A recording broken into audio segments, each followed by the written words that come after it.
presidente Lula falou ontem em um evento da Petrobras e voltou a dividir a responsabilidade pelo preço dos combustíveis. Vamos ouvir o que ele disse. O povo não sabe que o botijão de 13 quilos de gás, de 13 litros de gás, sai da Petrobras a R$35. É o que sai da Petrobras. Entretanto, depois que ela é entregue, independente do Estado, ele chega a R$140, a R$132, a R$120, depende do ICMS que é cobrado no Estado. Então, na verdade, o povo paga o triplo do preço que ele sai da Petrobras. E eu estava dizendo para a máquina que é importante informar a população disso, para o povo saber quem xingar na hora que aumenta, para o povo saber quem é o filho da mãe disso. Então eu acho que a Petrobras tem que tomar uma atitude. Sobretudo o óleo diesel, você já falou comigo uma vez, a gente precisa vender para os grandes consumidores direto. Se puder comprar direto, para que a gente possa baratear o preço do diesel. Se a gente puder vender direto a gasolina, se a gente puder vender direto o gás, porque o povo é, no fundo, assaltado pelo intermediário. Bom, Fran, eu acho que a gente pode começar analisando essa fala a partir dessa realidade que o presidente Lula enfrenta agora, que é uma queda brusca na popularidade dele, né? A gente tem pesquisas recentes mostrando isso. O que ele traz ali, o que a gente pode ler dessa fala do presidente Lula e desse discurso, né, que ele vem adotando nos últimos dias, nas últimas semanas? Pois é, Dani, já estava aí justamente nessas quedas constantes, né? Desde o ano passado a gente tem visto isso, mas a coisa piorou ali na sexta-feira, quando a pesquisa da Datafolha mostrou uma queda, mas principalmente num recorte que é mais específico e preocupante para o governo, que é no Nordeste, né? Onde o presidente Lula teve mais votos, onde historicamente o PT também é conhecido pela atuação. Então isso acendeu, digamos que mais do que um sinal vermelho já está aceso há muito tempo, né? E o governo desde então tem patinado, tentando encontrar uma saída para isso.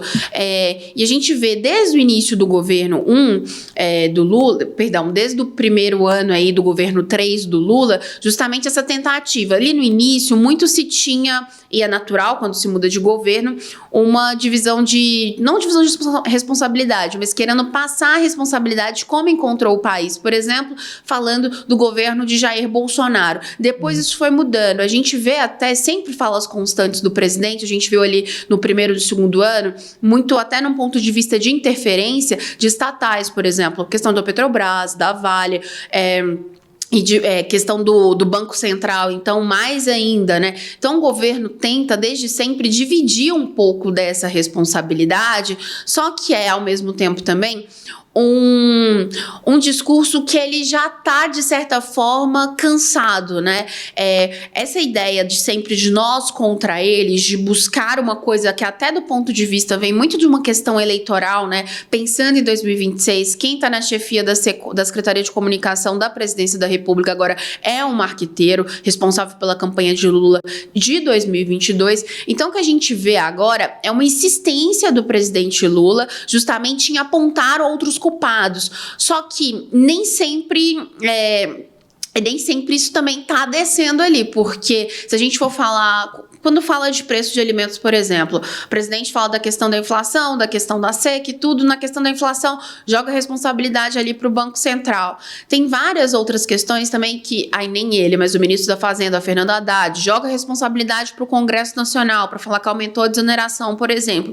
Só que o governo, ao mesmo tempo, ele não tem uma identidade para chamar de sua nesse governo 3 de Lula. Então o governo tá patinando nisso, e essa divisão de responsabilidade, vamos dizer assim também, não tá convencendo. Parece muito mais um discurso eleitoral. O presidente, claro, tem que dividir as responsabilidades, né? Mas também não dá para não ser propositivo ou tentar apresentar de fato o que está se fazendo. Então parece muito mais discurso eleitoral, então fica se dando volta nisso, e no final das contas o governo continua caindo aí nessas pesquisas. E existe uma dúvida em relação à possibilidade, à viabilidade, né, dessa proposta, por exemplo, de venda direta para grandes consumidores, para essa retirada de intermediários da venda de combustíveis, enfim.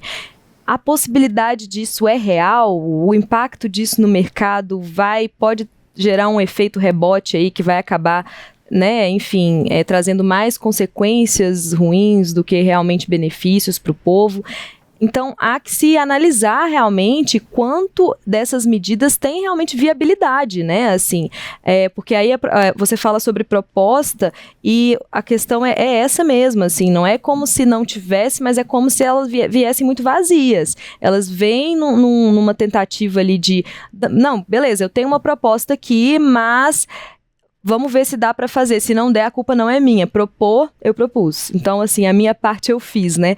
E aí chega aquela questão da culpa no mercado. O mercado se desestabilizou, enfim, fez movimentações ali porque não queria que isso acontecesse, que essa minha proposta fosse para frente. Então, o mercado está contra mim. Aí volta na questão do nós contra eles, mais uma vez, né? E assim, e aí, nesse sentido, o povo acaba sentindo, porque já deixa de ser uma questão ideológica para ser uma questão que pesa no bolso da população. As pessoas estão comprando menos ali, o alimento está ficando caro, está substituindo uma coisa que gostava por uma outra ali que não vai satisfazer realmente, né, o desejo da pessoa ali. Então, quando isso chega na população, e aí a gente tem o resultado disso na queda na popularidade das populações de baixa renda, nas populações do Nordeste, que são eleitores tradicionais, digamos assim, do PT e do Lula, isso realmente acho que vai dar uma guinada ainda maior, né, Fran, nesse discurso de tentar, enfim, ou pode trazer até mais políticas intervencionistas mesmo, né? Dani, e passa uma sensação de que o governo está o tempo todo batendo cabeça, né? Porque aí você vê a tentativa do presidente Lula de dividir responsabilidades. Beleza, que de fato elas devem ser divididas. Mas aí depois você vê, por exemplo, propostas em que nem haviam sido discutidas com profundidade no âmbito da equipe econômica, por exemplo. E daí você vê também discursos que pelo menos parecem improvisados e que causam um mal-estar.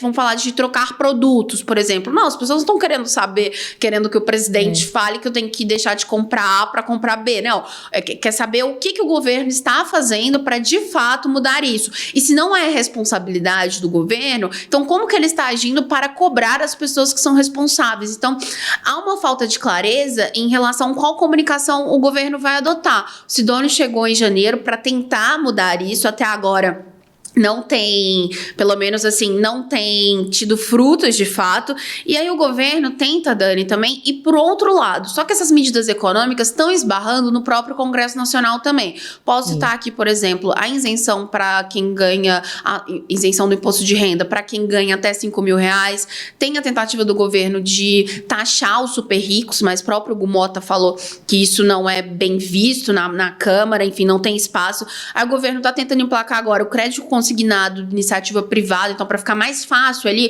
para que as pessoas pelo e-social elas consigam pegar esse empréstimo, elas não precisam ter vínculo ali com os bancos. É uma medida que é de interesse do mercado, então talvez encontre espaço nisso.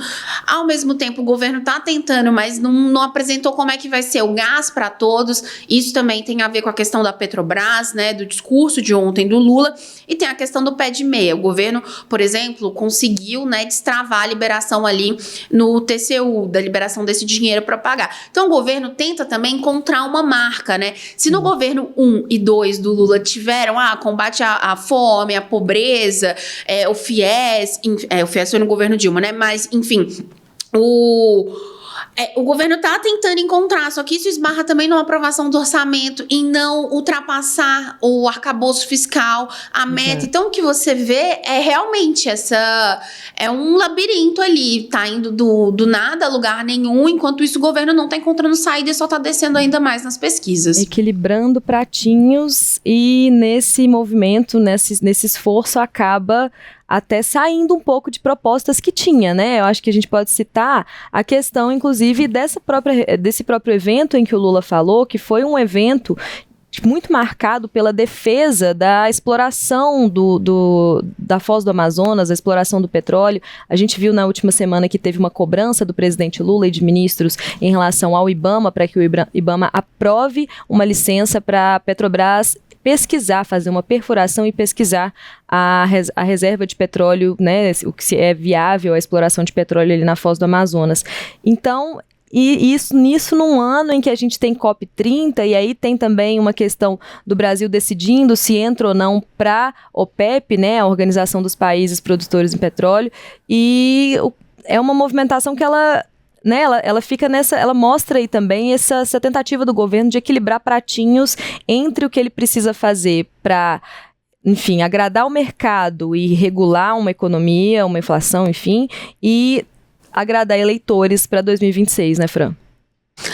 Dani, e fica assim, posso até parecer repetitiva, mas fica como se fosse um governo totalmente contraditório em suas ações, porque o presidente Lula precisa mostrar um compromisso, né, numa COP30 que vai ser em Belém lá no mês de novembro, então mostrar essa responsabilidade, né, para os líderes mundiais com a preservação e tudo, e ao mesmo tempo a própria ministra de Meio Ambiente tem sido pressionada em relação a essa questão da exploração da Foz do Amazonas, né, então hoje, como você disse, vai vir o Conselho Nacional de Política Energética está reunido, começou agora às 9 horas, justamente para decidir sobre essa entrada e tudo na OPEP, e aí seria nesse primeiro instante como observador, né, mas isso traz várias outras coisas, porque hoje o Brasil, ele tá em nono ali no lugar de produção de petróleo maior da América Latina, mas com uma viabilidade na Foz, por exemplo, poderia chegar a quarto, mas a gente não tá falando de uma coisa que vai acontecer no ano que vem,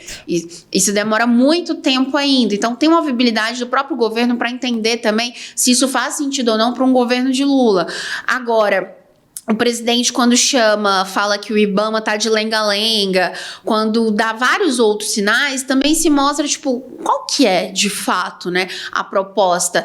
E isso o governo, né, afirma que a tentativa dessa exploração é justamente porque vai ter a queda do pré-sal, então um jeito de compensar a longo prazo, mas falta clareza. Eu acho que estão se falando muito, estão apresentando coisas demais, mas de fato, o concreto, o que vai mudar no bolso de quem está acompanhando a gente, no bolso de quem está lendo a gente, isso ainda não está claro. Então, de onde vai vir essa saída? O que o governo está fazendo?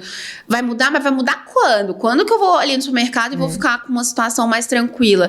Então, assim, acho que são muitos assuntos, o governo sempre lidou com muitos assuntos, mas está faltando uma clareza, está faltando um foco. Qual que é essa marca? É colheita que o governo quer, mas colheita de exatamente o quê? O que foi plantado nesses 2 anos de fato, né? Exato, é uma sensação de estagnação, de certa forma, assim, né, nessas propostas que vêm ali desde o primeiro ano, que elas acabam emperradas talvez ali em negociações, emperradas em questões jurídicas, enfim, e que na verdade quem fica esperando por elas, né, não vê solução nenhuma em nada, né, acaba tendo que se contentar ali e, né, se revoltar até com uma falta ali de direcionamento, enfim, que pode prejudicar muito a tentativa do governo do PT de se reeleger, né, Fran? Dani, tudo isso esbarra nisso em 2026. Então, essa preocupação, né, com qual que vai ser a identidade, como resolver todas essas questões, passa também por essa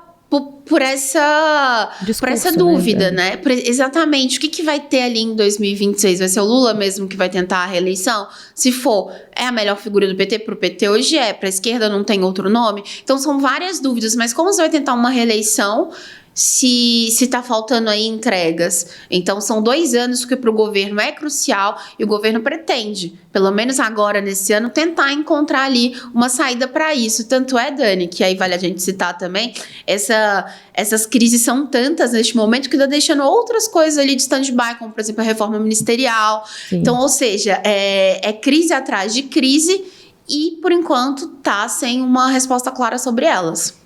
A gente, então, continua acompanhando, né, Fran, todas essas repercussões e todas essas questões que envolvem o governo, obviamente, em Brasília, e, enfim, todos os impactos dessas declarações, dessas decisões aqui no Primeira Análise e também em otempo.com.br.